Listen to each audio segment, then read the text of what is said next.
Hello everyone, అందరికీ నమస్కారం. Welcome to our channel Chandini kitchen vlogs. ఈరోజు నేనైతే సింపుల్గా చికెన్ కర్రీ ఎలా చేయాలో చూపిస్తాను రండి. నేనైతే ఫస్ట్గా కళాయిలో ఆయిల్ వేసుకొని ఆయిల్ హీట్ అయిన తర్వాత 2 కట్ చేసుకున్న ఆనియన్స్ అయితే వేసుకున్నానండి. ఆనియన్స్ని బాగా ఆయిల్లో ఫ్రై చేయాలండి. ఆనియన్స్ బాగా ఆయిల్లో ఫ్రై చేసిన తర్వాత 2 స్పూన్స్ అల్లం వెల్లుల్లి పేస్ట్ వేసుకున్నాను. ఈ అల్లం వెల్లుల్లి పేస్ట్లో కూడా నేను పచ్చి మసాలా వేసి మిక్సీ చేస్తానండి. అందుకే నేను ఇంక ఎక్స్ట్రా మసాలాలు ఏమీ యాడ్ చేయలేదు. ఆ తర్వాత 2 టొమాటోస్ని నేను ప్యూరీ చేసి వేసుకున్నాను. దాన్ని కూడా బాగా ఫ్రై చేసుకున్నాను. ఆ తర్వాత ఒక హాఫ్ కేజీ చికెన్ వేసుకొని మిక్స్ చేసి బాగా మగ్గించుకోవాలండి.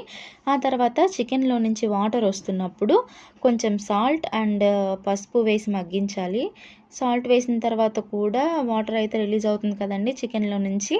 అప్పుడైతే మన టేస్ట్కి తగినట్టు కారం, 4 పచ్చిమిర్చి, కొత్తిమీర, కరివేపాకు అండ్ పుదీనా కూడా యాడ్ చేసుకోండి కొంచెం కొంచెంగా. ఇది ఆప్షనల్ అండి, మీకు నచ్చితేనే వేసుకోండి. తర్వాత కొన్ని వాటర్ వేసి మన గ్రేవీ కన్సిస్టెన్సీకి తగినట్లు మధ్య మధ్యలో కలుపుకుంటూ కుక్ చేసుకోవడమేనండి. మన గ్రేవీ దగ్గరికి వచ్చింది అన్నప్పుడు కొత్తిమీర వేసి గార్నిష్ చేసేసుకుంటే ఎంతో టేస్టీగా ఉండే మన చికెన్ కర్రీ అయితే రెడీ.